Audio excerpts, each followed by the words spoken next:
یہ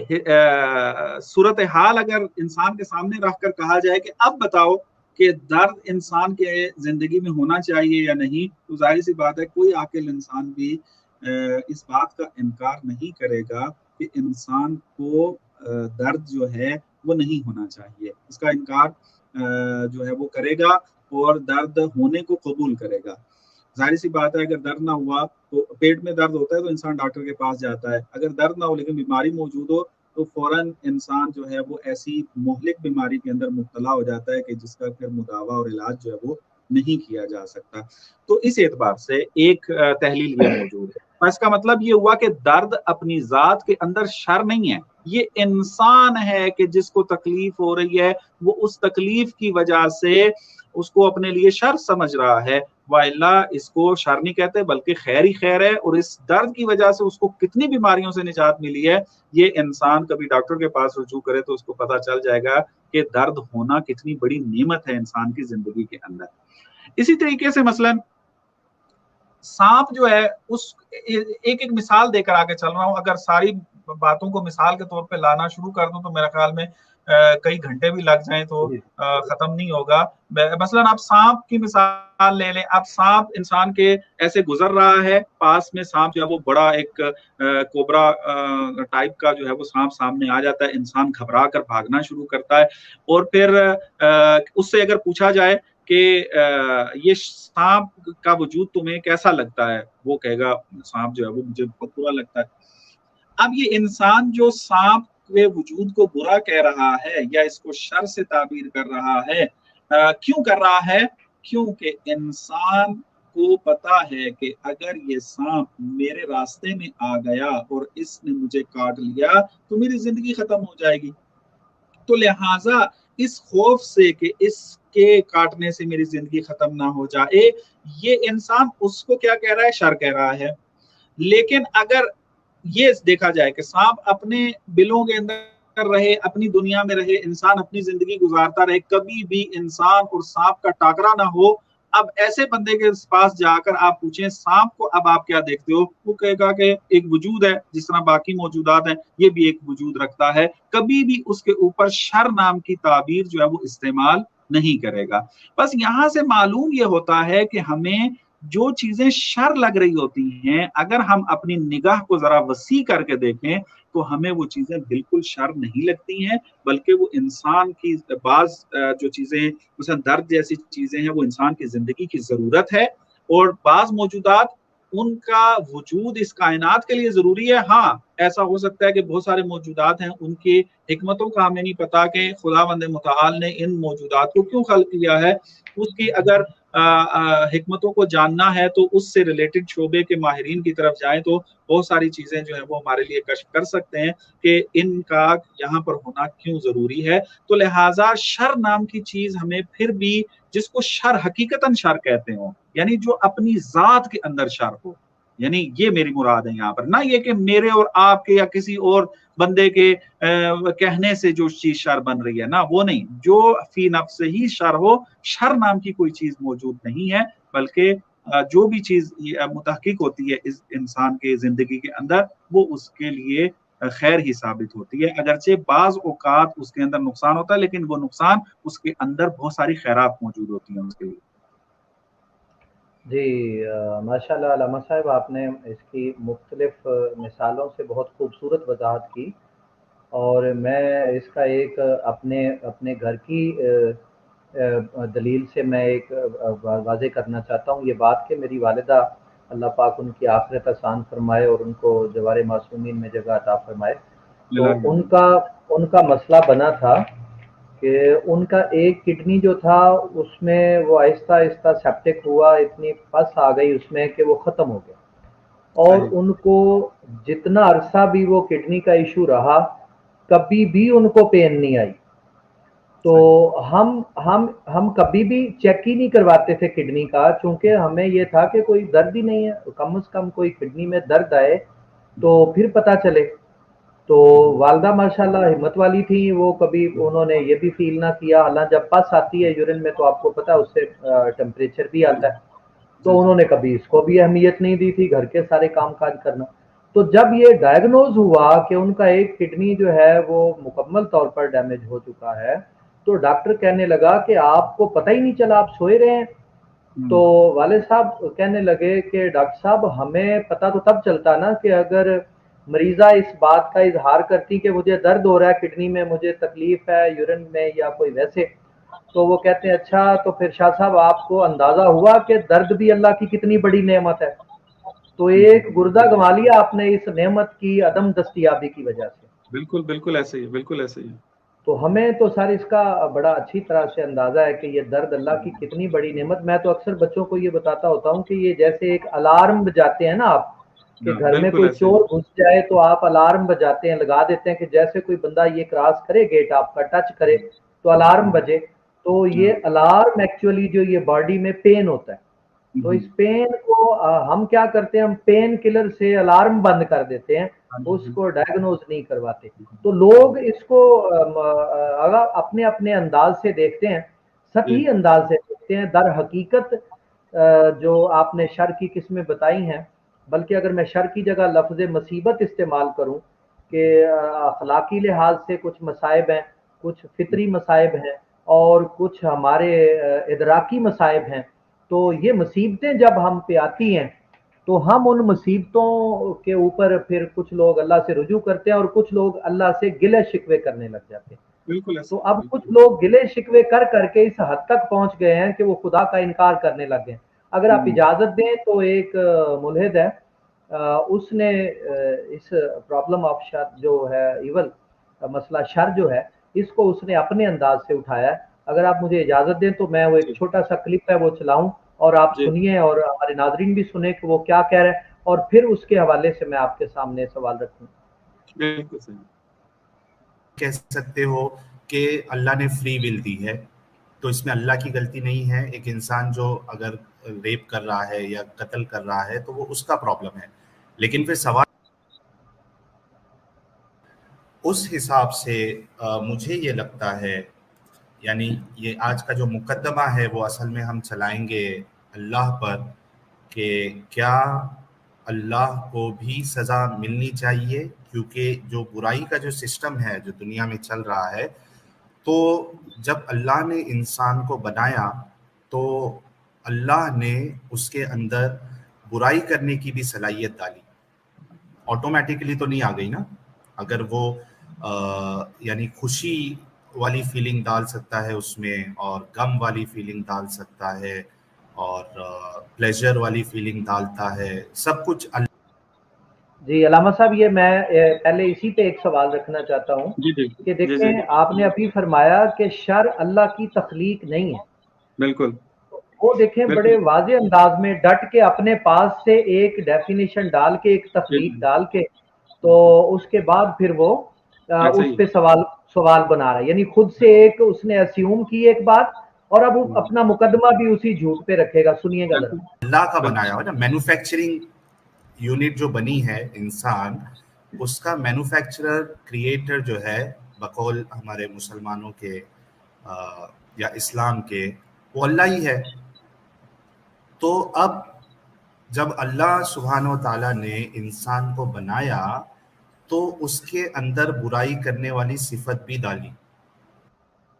جی علامہ صاحب سن رہے ہیں؟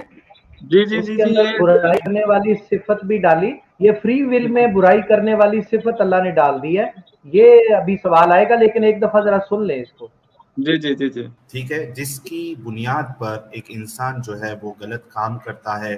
اور دنیا میں فساد پھیلاتا ہے، لوگوں کا قتل و عام کرتا ہے، کسی کا کوئی مال کھاتا ہے، اور اس کے علاوہ جو سب سے بڑی بات ہے کہ کئی لوگوں کا قتل ہو جاتا ہے اور ریپ ہو جاتا ہے، چھوٹی بچیوں کا ریپ ہو جاتا ہے۔ تو سوال یہ اٹھتا ہے کہ ٹھیک ہے، آپ یہ کہہ سکتے ہو کہ اللہ نے فری ول دی ہے، تو اس میں اللہ کی غلطی نہیں ہے۔ ایک انسان جو اگر ریپ کر رہا ہے یا قتل کر رہا ہے تو وہ اس کا پرابلم ہے، لیکن پھر سوال یہ اٹھتا ہے کہ اس کی فری ول تھی، اس کی فری ول تھی انسان کی، اس نے قتل کیا، لیکن جس کا قتل کیا گیا یا جس بچی کا یا جس مہیلا کا ریپ کیا گیا، اس کی تو ول نہیں تھی نا۔ اس کی تو ول نہیں تھی، تو پھر اس کو سزا کیوں ملی؟ اگر اللہ یہ والی فیلنگ، یہ والی چیز ڈالتا ہی نہیں اگر کہ اس کے ساتھ جو ہے یعنی انسان جو ہے وہ غلط کام کرتا، تو یہ ہوتا بھی نہیں دنیا میں۔ اچھا، اور ایک چیز یہ ہے کہ جی علامہ صاحب آپ نے سنا ہے جی جی کہ پہلے تو اس نے کہا کہ اللہ نے خود سے یہ بنا دی ہے، شر اللہ نے خود پیدا کر دی ہے، اور اب انسان اس شر کا فائدہ لیتے ہوئے وہ پھر اتنے کام کرتا ہے۔ تو بھئی پھر اللہ بندہ جو ہے جب وہ ظلم کرتا ہے، ریپ کرتا ہے، تو اس کی تو فری ول ہو گئی، یعنی فری ول کو بھی خود سے ڈیفائن کر کے اس نے گلے میں ڈال دیا ہے، تو اس کی تو فری ول ہو گئی۔ تو جو مظلوم ہے، جو مقتول ہے، جس کے ساتھ ظلم و زیادتی ہو رہی ہے، اس کی فری ول کدھر گئی؟ تو آگے چل کے پھر یہ کہتا ہے، اس نے اپنی پھر پوری کی پوری خباثت دکھا دی، کہتا ہے چونکہ یہ ساری کی ساری دی ہوئی طاقت قوت چونکہ کائنات کا بنانے والا خدا ہے، تو یہ طاقت بھی اسی نے دی ہے، تو دراصل یہ اسی نے طاقت دی ہے، تو اسی کی وجہ سے یہ سارے ظلم ہو رہے ہیں، تو قصور تو اس کا ہے، ظالم تو وہ خود ہوا، تو سزا اس کو ملنی چاہیے جس نے یہ صلاحیت دی ہے، جس نے یہ اجازت دی ہے۔ اور اس میں ایک مثال کوٹ کرتا ہے پولیس افسر کی، کہ ایک پولیس افسر جو ہے وہ دیکھ رہا ہے جرم ہو رہا ہے، تو اگر وہ اس جرم کو روکتا نہیں ہے تو وہ برابر کا شریک ہے۔ تو اللہ اختیار رکھتا ہے، وہ قدرت رکھتا ہے کہ ان ظالموں کو، ان ریپ کرنے والوں کو، قاتلوں کو وہ روک سکتا ہے، تو وہ کیوں نہیں روکتا؟ تو یہ بھی ایک، تو قبلہ اس کی آپ ترتیب دیکھ لیں، میں سمجھتا ہوں کہ پہلا کویسچن جو ہے ہم اس کی طرف پہلے چلیں، کہ جب اس نے کہا ہے کہ شر اللہ نے تخلیق کی ہے، تو اس کو واضح کر دیں اور پھر دوسرا پوائنٹ لیں۔ دیکھیں میں نے وہی کہا تھا، ان لوگوں کو شر کی ڈیفینیشن نہیں آتی ہے، شر کہتے کسے ہیں، شر کی حقیقت کیا ہے۔ یہ ہر وہ چیز کہ جو انسان کی طبیعت کے ساتھ سازگار نہیں ہے اس کو یہ شر کہہ رہے ہیں، اور پھر کہتے ہیں کہ یہ خدا نے خلق کیا ہے۔ ابھی آپ کو بیان کیا ہے کہ شر نام کی چیز جو ہے اس کائنات کے اندر، آپ جو فی نفس ہی شر ہو، یعنی جس کا کوئی فائدہ نہ ہو، جس کے اندر فقط اور فقط نقصان ہی نقصان ہو، ایسی چیز کوئی بھی آپ کائنات کے اندر دکھا نہیں سکتے۔ یعنی یہ چیلنج ہے ان سارے ملحدین کو کہ وہ سارے اکٹھے ہو جائیں، کوئی کائنات میں ایک ایسی چیز دکھائیں کہ جو فقط اور فقط شر ہو، اس کے اندر خیر نام کی کوئی چیز نہ ہو، یہ لے کر آئیں آ کر۔ پس معلوم ہوا کہ شر نام کی کوئی چیز نہیں ہے۔ ہاں، انسان اپنی نسبت جب مقایسہ کر رہا ہوتا ہے، اپنے معاشرے کے ساتھ جب مقایسہ کر رہا ہوتا ہے، تو اس وقت وہ بعض چیزوں کو تقسیم کر دیتا ہے کہ یہ شر ہے، یہ خیر ہے، خود سے، یعنی چونکہ یہ چیز مجھے فائدہ پہنچا رہی ہے پس خیر ہے، یہ چیز مجھے نقصان پہنچا رہی ہے پس شر ہے، میری نسبت وہ خیر و شر بن رہا ہے، اپنی ذات کے اندر وہ خیر و شر جو ہے وہ نہیں ہے۔ خدا پس جب شر نام کی کوئی چیز ہی نہیں ہے تو خالق کون؟ کیسے آپ کہہ سکتے ہیں کہ شر کا خالق جو ہے وہ خدا ہے؟ اور پھر انہوں نے جو تعبیر استعمال کی ہے کہ خداوند متعال نے جو ہے نا برائی کی صفت اس کے اندر ڈالی ہے۔ کون سی برائی؟ مثلا آپ دیکھیں، انہوں نے ریپ کی مثال دی ہے۔ ریپ کا جو عمل ہے، اگر انسان کے اندر وہ جاذبیت، وہ احساسات جو ایک خاتون کی نسبت ہوتے ہیں، وہ اگر موجود ہی نہ ہوں تو پھر یہ کیسے دنیا میں آ سکتے تھے جو یہ اعتراض کر رہے ہیں؟ ظاہر سی بات ہے، جب اس قسم کا احساس نہیں ہوگا، شادی نہیں ہوگی، قربت نہیں ہوگی، تو پھر یہ انسانیت جو بڑھ رہی ہے آگے، یہ انسان کیسے بڑھتا پھر آگے؟ یعنی خداوند متعال نے انسان کے اندر جن سے مخالف کی نسبت احساسات رکھے ہیں تاکہ اس کے ذریعے انسان کی نسل کو بڑھائے، یہ چیز جو ہے خدا نے رکھی ہے۔ اب انسان اپنے اختیار سے اس کو بری جگہ استعمال کر رہا ہے۔ اب آپ اس سے یہ تعبیر کہاں سے نکال رہے ہیں کہ خدا نے برائی کی صفت اس کے اندر رکھی ہے؟ خدا نے اگر آپ کو قدرت دی ہے تو اپنے کام کرنے کے لیے قدرت دی ہے۔ اب ایک بندہ جا کر اس قدرت سے کسی انسان کو قتل کر دیتا ہے تو اس کا مطلب یہ تھوڑا ہے کہ خدا نے قتل کرنے کی صفت اس کے اندر رکھی تھی۔ اگر خدا قدرت ہی نہ رکھتا تو آپ نہ بول سکتے, نہ ہل سکتے, نہ کام کر سکتے. جن چیزوں کو بیان کر کے آپ فخر کرتے ہیں تو یہ ساری چیزیں اسی قدرت ہی کی وجہ سے تو ہیں, جس قدرت کو استعمال کر کے ایک انسان جو ہے وہ قتل کر رہا ہوتا ہے. بس یہ جو جملہ اس نے استعمال کیا ہے کہ خدا نے انسان میں برائی کی صفت بھی رکھی ہے, غلط ہے. کہاں کا خدا نے برائی کی صفت رکھی ہے؟ خدا نے انسان کے اندر تمام وہ چیزیں رکھی ہیں کہ جو انسان کی زندگی کو باکمال بنا سکتی ہیں, اور پھر اس کے ساتھ اختیار دے دیا ہے. اب یہ انسان اپنے اختیار سے چاہے تو اس طاقت سے آپ معاشرے کی خدمت کر کے معاشرے کو بھی باکمال بنائے اور خود بھی بنے, اور چاہے تو اس قدرت کو استعمال کر کے یہ کیا کرے, برائی کی طرف جب وہ چلا جائے, جس طرح کے بعض لوگ جاتے بھی ہیں. اس کا مطلب یہ نہیں ہوگا کہ خدا نے برائی کی صفت رکھی ہے. کہاں برائی ہے؟ نہ جن سے مخالف کی نسبت احساس رکھنا بری چیز ہے, نہ قدرت رکھنا بری چیز ہے, نہ ارادہ کرنا بری چیز ہے. کوئی چیز بھی اس کے اندر بری نہیں ہے. استعمال برا ہوتا ہے, اور یہ استعمال انسان کرتا ہے, نہ کہ خدا.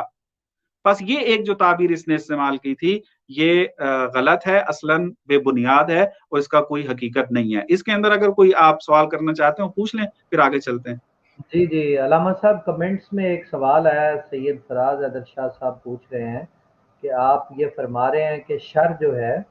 وہ تخلیق نہیں ہے, مخلوق نہیں ہے, یہ انسان کا خیر سے ہٹ کے جو عمل کرنا یا خیر کا صحیح استعمال نہ کرنا, استفادہ, یا آپ نے اور دو تین اس کی ٹرم بتائی ہیں. تو وہ یہ کہہ رہے ہیں کہ کیا پھر جو شیطان یا سیٹن یا ابلیس جس کو ہم کہتے ہیں, کیا وہ اللہ کی تخلیق نہیں ہے, اور کیا وہ شر نہیں ہے؟ یہ دو باتیں ہیں اس میں کہ اگر وہ اللہ کی تخلیق ہے تو پھر کیا وہ شر نہیں ہے, اور اگر وہ شر ہے تو پھر یہ کیا ہے کہ خود ہی اللہ نے شر خلق کی ہے. اس کو کس سینس میں لیں گے مولانا صاحب؟ دیکھیں, میں مختصر جواب دوں گا اس کا, چونکہ یہ ایک پوری گفتگو ہے شیطان کی خلقت کے اوپر, ابلیس کی خلقت کے اوپر, کہ اس کی حقیقت کیا ہے اور کیوں یہ ہوا. اگر موقع ملا تو اگلے سیشن یا جہاں بھی موقع ملا اس پہ تھوڑی تفصیلی گفتگو بھی ہوگی. میں مختصر عرض کرتا ہوں. ایک مرتبہ ہم دیکھتے ہیں کہ شیطان کو خدا نے خلق کیا ہے. اب آپ اگر یہ جا کر تحقیق کریں تو آپ کو دیکھیں جب شیطان خلق ہوا ہے اس وقت وہ شر نہیں تھا, وہ تو ایک باقی موجودات کی طرح ایک موجود تھا, اور خدا کی جو ہے وہ عبادت انجام دے رہا تھا, اور اس کے اندر کوئی ایسی صفت نہیں تھی, کوئی ایسا عمل نہیں تھا کہ جس کے ذریعے آپ کہیں کہ یہ شر شمار ہو رہا ہو. بس اس کی اصل خلقت جو ہے وہ شر کی وجہ سے نہیں تھی. یعنی خدا نے ابلیس کو اس لیے خلق نہیں کیا تھا کہ یہ پیدا ہو جائے اور پھر جا کر انسانوں کو گمراہ کرے, بلکہ خدا نے جس طریقے سے مخلوقات کو خلق کیا ہے اس میں ابلیس کو بھی خلق کیا, اور ابلیس کو بھی اختیار دے کر بھیجا اس کائنات کے اندر. ٹھیک ہے, اب اس ابلیس نے اپنے اختیار کا برا فائدہ اٹھایا, یعنی آپ کہیں کہ مقابل میں آ گیا, خدا کے نافرمانی جو ہے وہ کرنے لگ گیا. تو اب اپنے اختیار سے اس نے خیر کا جو ہے وہ راستہ چھوڑا. اب اس نے جب خیر کا راستہ چھوڑ دیا تو ظاہر سی بات ہے شر کے راستے پہ چل رہا ہے, تو اس کا جو عمل بھی ہوگا وہ شر ہوگا, چونکہ یہ غلط فعل انجام دے رہا ہے اس اعتبار سے, اور اپنے اختیار سے. چونکہ شیطان کو بھی خدا نے اختیار دے کے بھیجا ہے کہ تو نے اپنے اختیار سے عبادت کرنی ہے, تو نے اپنے اختیار سے اطاعت کرنی ہے, تو نے اپنے اختیار سے زندگی گزارنی ہے. تو اس نے اپنے اختیار سے جو ہے وہ یہ طے کر لیا کہ میں نے تیری نافرمانی کرنی ہے. تو اب خدا کی حکمت جو ہے وہ اس بات کا تقاضا کرتی ہے کہ اس کو جو ہے پھر خدا نے جو اس کائنات کا ایک سسٹم بنایا اس کے اندر اس کو مہلت دے, اور اس مہلت کے اندر جو ہے یہ اپنی زندگی گزارے.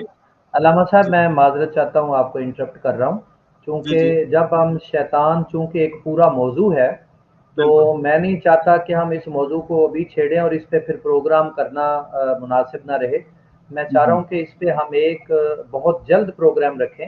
چونکہ میرے ذہن میں بھی اس کے بارے میں بہت شبہات ہیں, اور ہمارے دوست کمنٹس میں بھی اپنی رائے کا اظہار کر رہے ہیں. مثال کے طور پر میں ایک چھوٹا سا سوال رکھ دوں تاکہ آئندہ سے جب ہم شیطان پہ ایک پروگرام کریں تو لوگ اسے استفادہ کریں، اور یہ سوال یقیناً ان کے لیے باعث لطف ہوگا کہ جیسے آپ نے فرمایا کہ شیطان کو بھی اللہ نے اختیار اور ارادہ دے کے بھیجا ہے، اور انسانوں کو بھی اختیار اور ارادہ دے کے بھیجا ہے، تو یہ جس طرح سے ہمیں شیطان سے بچنے کے احکامات ملتے ہیں کتاب مقدس میں اور فرامین حضرت محمد مصطفیٰ میں، تو اس میں مجھے تو لگتا ہے کہ شاید شیطان کو ہم تمام انسانوں سے بڑھ کر اختیار دے دیا گیا ہے، اور ہمیں زندگی ملتی ہے اور ہماری زندگی چھن جاتی ہے، ختم ہو جاتی ہے، ہم دوسری دنیا میں منتقل ہو جاتے ہیں، لیکن یہ شیطان جب سے ہے تب سے اب تک اور پھر تا قیامت یہ اس کی جو دوامی زندگی ہے اور اس کا اتنا بڑا اختیار اور اس کے لوگوں کو بھٹکانے کے جو چانسز ہیں، تو اس پہ انشاءاللہ تعالی پھر ہم اس پہ علیحدہ سے بات کریں گے۔ ابھی میں یہ جو ملحد نے ایک بات کی ہے تو میں اسی کی طرف واپس آتا ہوں آپ نے بات کی ہے، میں ایک جملے میں فقط بات کروں گا اور پھر انشاءاللہ اس کے پروگرام میں بیان کر دیں تاکہ سننے والے جو ہے وہ ایک مختصر سا جواب ان کو مل جائے۔ دیکھیں، شیطان کو ٹھیک ہے ایک لمبی زندگی دی ہے، اس کے اوپر جو کیا فلسفہ ہے اس کو بعد میں ڈسکس کریں گے آ کر، لیکن قرآن کے اندر بھی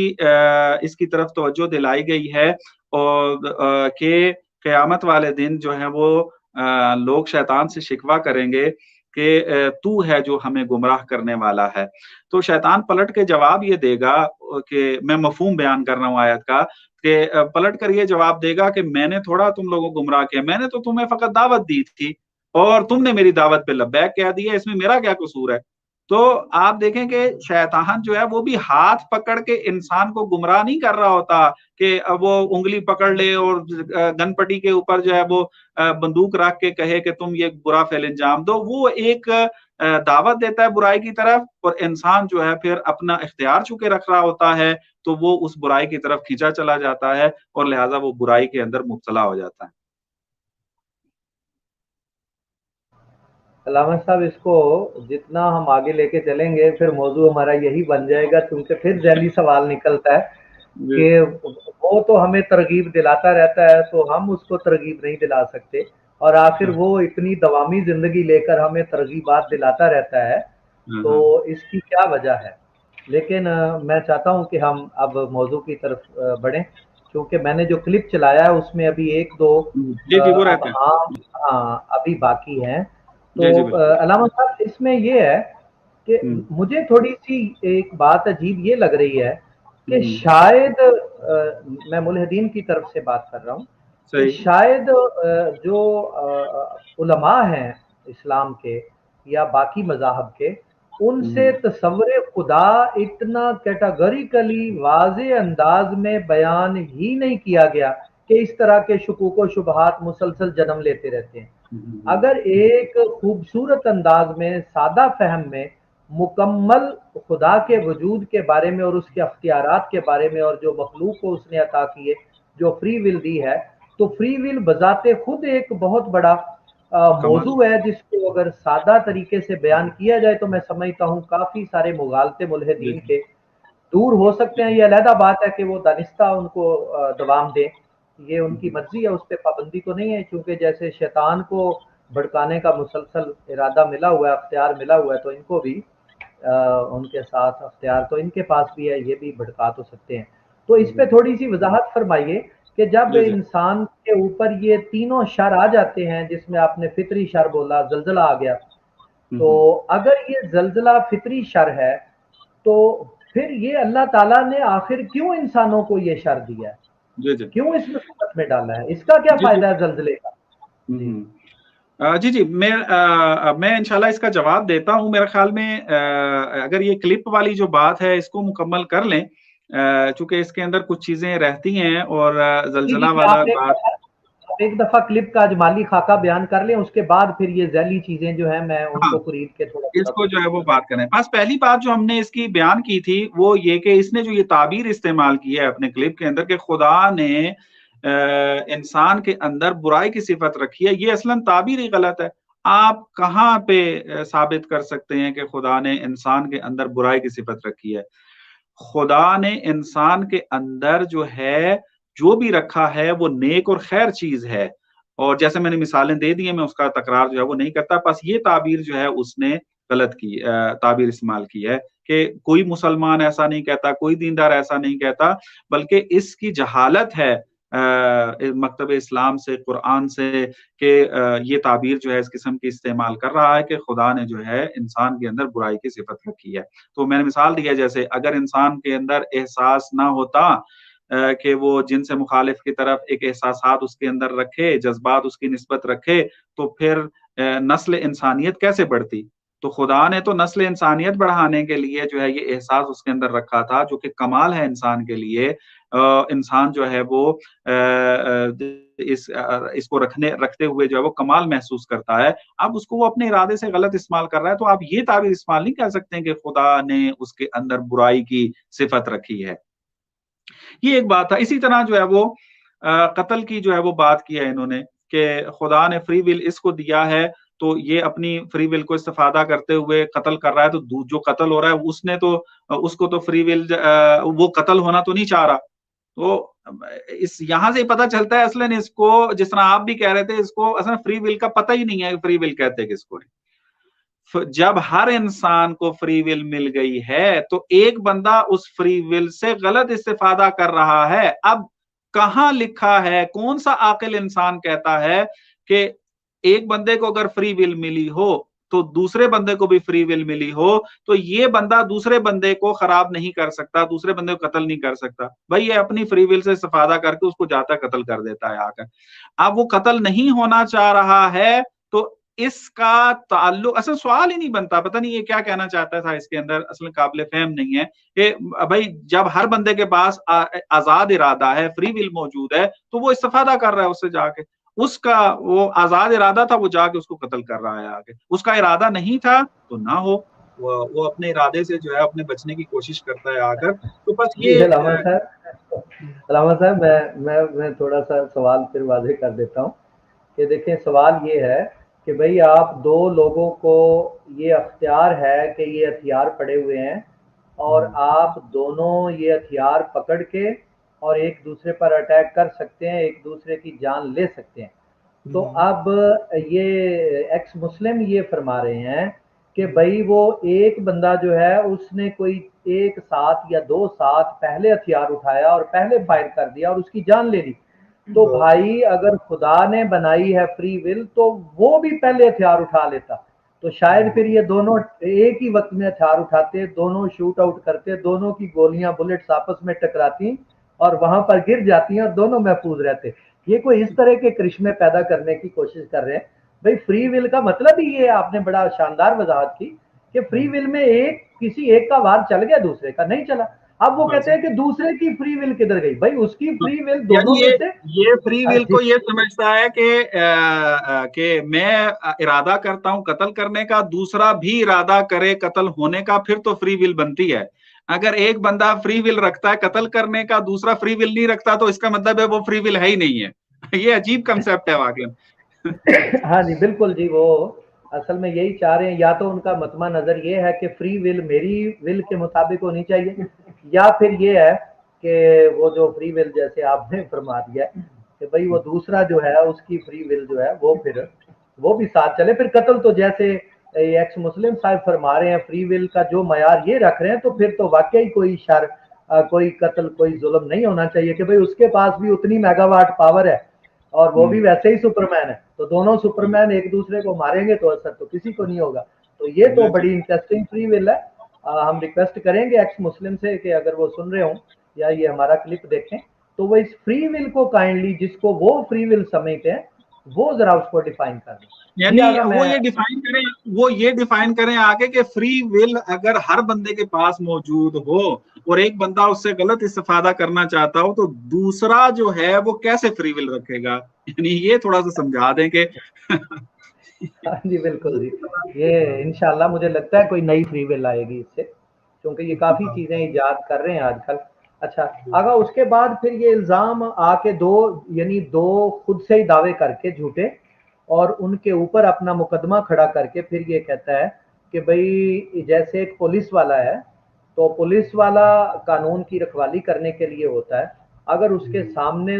جرم ہو رہا ہے تو وہ پولیس والا جو ہے وہ بھی اس میں ویسے ہی ملوث ہے. تو اسی طرح نعوذ باللہ وہ کہتا ہے کہ خدائے مطلق جو ہے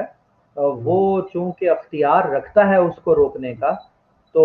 اس کو روکنے کا اختیار رکھنے کے باوجود نہیں روکتا تو وہ مجرم ہے. میں حیران ہوں کہ پھر یہ فری ول کو کیا سمجھا ہے. ایک طرف کہہ رہا ہے کہ انسان کو فری ول دے دی گئی ہے، دوسری طرف کہتا ہے خدا انوالو کیوں نہیں ہوتا. تو یہ علامہ صاحب ذرا وضاحت فرمائیے گا، یہ فلسفی میری تو سمجھ سے باہر ہے. یہی ہے، اب اس کے اوپر ہنسا ہی جا سکتا ہے، آپ مزید کیا بندہ کرے. کوئی عاقل انسان ہو وہ اس قسم کا اصلا سوال کر ہی نہیں سکتا ہے. بہرحال یہ بھی کاپی پیسٹ والے ملحد ہیں. یہ انگلش میں جو بعض ملحد ہیں جنہوں نے تحریف شدہ کتاب مقدس کو جو ہے پڑھ کے اعتراضات کیے دین کے اوپر، اب وہ آ کر جو ہے نا وہ اسلام کے اوپر بھی سمجھتے ہیں کہ یہ بھی دوسرے کی طرح ہی ہے، تو لہٰذا بیان کریں آ کر. دیکھیں یہ مثال دے رہے ہیں پولیس کی، میں مثال تبدیل کر کے سمجھانے کی کوشش کرتا ہوں. ایک والد ہے، وہ چاہتا ہے کہ میرے بیٹے اپنے اختیار سے اپنی زندگی کو سنواریں. باپ جو ہے وہ دونوں بیٹوں کو ایک جیسے وسائل فراہم کر دیتا ہے. ان کو جتنا پیسہ چاہیے، ان کو جو وسیلہ چاہیے، ان کو جو گاڑی چاہیے، ان کو جو گھر چاہیے، سب کچھ جو ہے وہ ان کو دے دیتا ہے. اور پھر ان دونوں بیٹوں کو جو ہے وہ یہ کہتا ہے کہ آج کے بعد آپ جو ہیں اپنی زندگی خود بنائیں گے. یہ میں نے جو وسائل تمہیں ضرورت تھے میں نے تمہارے لیے بنا کر دے دیے ہیں. اب تم اپنی مرضی سے فیصلہ کرو گے کہ تم نے کیا بننا ہے. تم نے ان وسائل کو استعمال کر کے اپنی زندگی کو سنوارنا ہے اور بہترین ترقی کرنی ہے، تکامل کرنا ہے اور مزید آگے بڑھنا ہے، یا تم چاہو تو ان وسائل کے ذریعے جو ہے وہ غلط استفادہ کر کے تم اپنی زندگی کو بگاڑ دو. تو اب والد جب یہ کام کرتا ہے، آپ کسی بھی عاقل انسان کے پاس چلے جائیں، وہ آ کر اس باپ کو اپریشیٹ کرتا ہے آگے کہ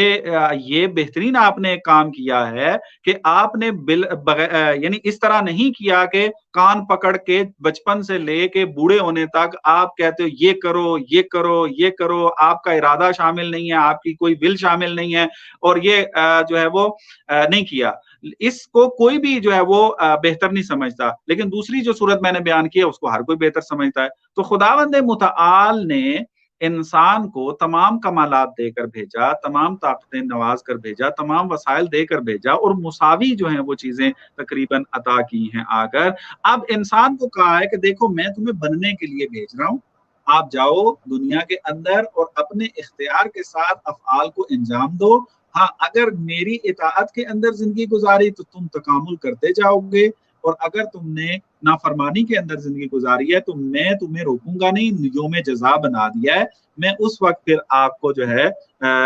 جو عدالت لگنی ہے وہ